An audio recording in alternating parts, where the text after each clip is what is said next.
విశాఖ హక్కు ఆంధ్రుల హక్కు, విశాఖ ఉక్కు ఆంధ్రుల హక్కు. ఇది ఎంతోమంది ప్రాణ త్యాగాల ఫలంగా లభించినటువంటి ఉపాధి వృక్షం అంటాను నేను.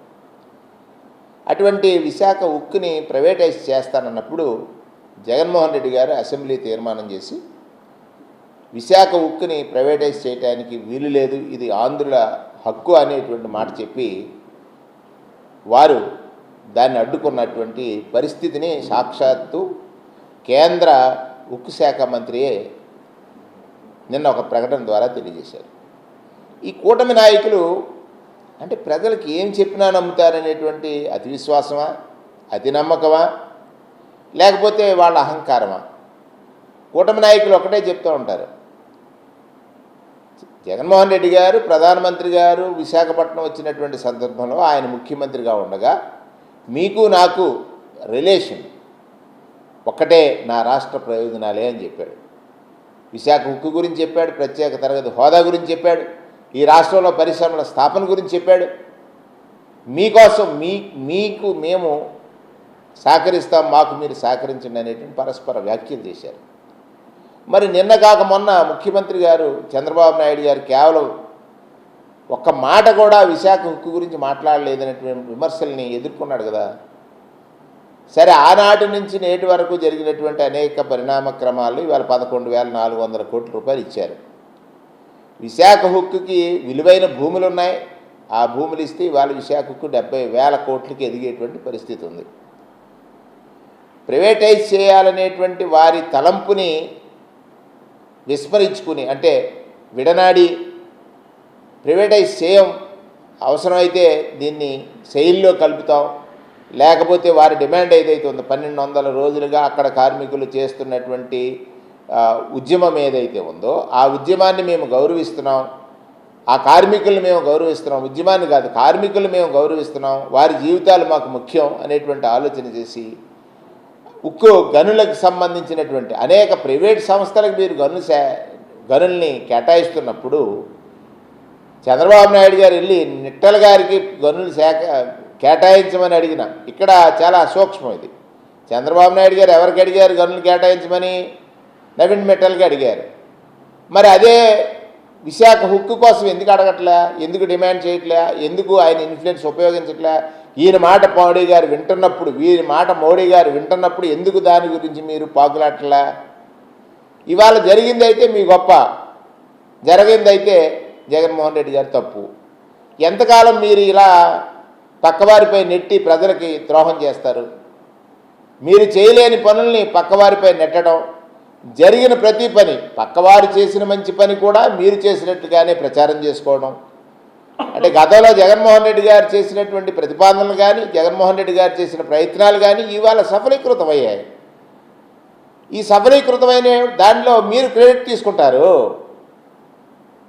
మీరు అడగాల్సింది అడగలేదని అడుగుతుంటే మీరు అడగాల్సింది ఏమిటి? విశాఖ హక్కుకి ఖనిజాలకు సంబంధించినటువంటి గనుల్ని కేటాయించమని అడగలే. విశాఖ హక్కుని ప్రైవేటైజ్ చేయొద్దని ఆ రోజు విశాఖపట్నం మీటింగ్లో మీరు అడగలే. అంటే మీ ఉద్దేశం ఏమిటి? అంటే ఇప్పుడే అసలు మనం ఆశలో లేనటువంటిది ఇప్పుడు ఆశ చిగురించిందంటారు, ప్రగతి పరిగెడుతుందంటారు, జీడిపి లెక్కలేదో ప్రజలకు అర్థం కానీ వాళ్ళకి అర్థం అవ్వదని మీరే చెప్తారు, మళ్ళీ నేను చెప్పాలి అని అంటారు. ఎందుకు ఈ మోసాలు? మీరు చేస్తున్నది మోసం, మీరు చేస్తున్నటువంటి దగ, మీరు ప్రజలకు ఇచ్చినటువంటి మాటని అమలు చేయక శాశ్వతంగా చంద్రబాబు నాయుడు గారు సార్థక నామధేయుడు అవుతాడు, చెప్పింది ఏది చేయడని. కానీ మీకు ఎన్డీఏ అంటే కూటమి, పవన్ కళ్యాణ్ గారు ఉన్నారు, అక్కడ భారతీయ జనతా పార్టీ ఉంది, కేంద్రం నుంచి అధిక నిధులు తీసుకురండి, రాష్ట్రాన్ని బాగు చేయండి, బాగు చేసి మంచి పేరు తెచ్చుకోండి, పక్కవారిపై నెపం నెట్టి మంచి పేరు సాధించాలని ప్రయత్నాలు చేయొద్దని హితవు. విశాఖ ఉక్కుకి ఈరోజు ఏదైతే నిధులు కేటాయింపు జరిగిందో దానిలో ప్రధానమైన భాగస్వామి, ప్రధాన కర్త జగన్మోహన్ రెడ్డి గారని నిన్న సాక్షాత్తు గనుల శాఖ మంత్రి, ఉక్కు శాఖకి సంబంధించిన కుమారస్వామి గారే చెప్పినా మీరు వినరు. ఆ రోజు ఆర్థిక మంత్రి గారు నాయన మీ రాష్ట్రానికి 7,46,000 కోట్ల అప్పులు ఉన్నాయనంటే వినరు, 14 లక్షలు ఉన్నాయనంటారు.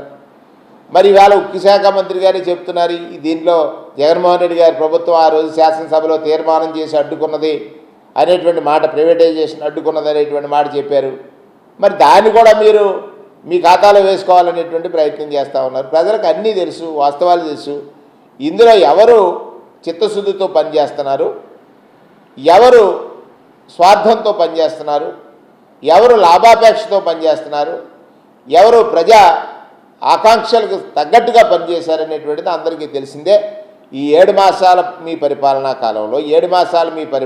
కాలంలో ఈ రాష్ట్ర ప్రయోజనాల్లో అంటే ప్రజల యొక్క జీవన ప్రమాణాల పెంపులో మీరు చేసినటువంటి నిర్లక్ష్యం అనొచ్చు, మీరు చేసినటువంటి దగ అనొచ్చు, మీరు చేసినటువంటి మోసం అనొచ్చు, మీరు చేసినటువంటి బాధాకరమైనటువంటి అంశాలన్నీ చూసినట్లయితే ప్రజలు మిమ్మల్ని మనస్సుల్లో ఎందుకు ఓటు వేసావా ఈ కూటమి నాయకులకి అనేటువంటి పరిస్థితి వచ్చింది. ల్యాండ్ ఆర్డర్ లేదు, రాజ్యాంగబద్ధంగా పాలన సాగట్లేదు, ప్రశ్నించిన వాడిని పక్కన పెట్టడమా లేకపోతే ప్రశ్నించిన వాడిని అరెస్టు చేయటమా, ఇదేమి రాచరిక వ్యవస్థ కాదు, ప్రజాస్వామ్యం అని మర్చిపోతున్నారు. మేము సొంత రాజ్యాంగాన్ని రాసుకున్నాం, ఆ రాజ్యాంగాన్ని అమలు చేస్తామని చెప్తున్నారు. ఈ దేశ చరిత్రలో అనేక మంది ఈ తరహాగా పరిపాలన చేసిన వాళ్ళందరూ కూడా పక్కకు వెళ్ళిపోయారనేటువంటి వాస్తవాన్ని గమనించాల్సిన పరిస్థితులు వస్తాయి. దానికి కంగారు పడాల్సినటువంటి అవసరం లేదని ఇవాళ ఈ సందర్భంగా మనవి చేస్తూ, విశాఖపట్నం ఉక్కు పరిశ్రమకు సంబంధించిన కార్మికుల కోరికలను తీర్చాల్సినటువంటి బాధ్యత కూటమి ప్రభుత్వం పైన ఉంది. నాడు పవన్ కళ్యాణ్ గారు కానీ భారతీయ జనతా పార్టీ నాయకులు కానీ, ఇవాళ ఎవరో గంటా శ్రీనివాస్ గారు చెప్తున్నారు, సీఎం రమేష్ గారు చెప్తున్నారు, మీరందరూ క్రెడిట్ తీసుకోండి తప్పులేదు, కానీ ఆ కార్మికుల కోరిక ఏదైతే ఉందో అది తీర్చండి, కార్మికులు ఏదైతే డిమాండ్ చేస్తున్నారో అది తీర్చండి, గనులు కేటాయించండి, దానికి సంబంధించినటువంటి భూములను కేటాయించండి. ఇది ప్రపంచంలోనే గొప్ప ఉక్కు పరిశ్రమ. ఆ ఉక్కు పరిశ్రమకు సంబంధించినటువంటి అన్ని రకాల మన ఆస్తి, అది ఈ రాష్ట్రానికి ఉన్నటువంటి ఒక గొప్ప ఆస్తి. దాన్ని రక్షించడంలో మీరు ఎక్కడైనా నిర్లక్ష్యం వహిస్తే చరిత్ర మిమ్మల్ని క్షమించదు.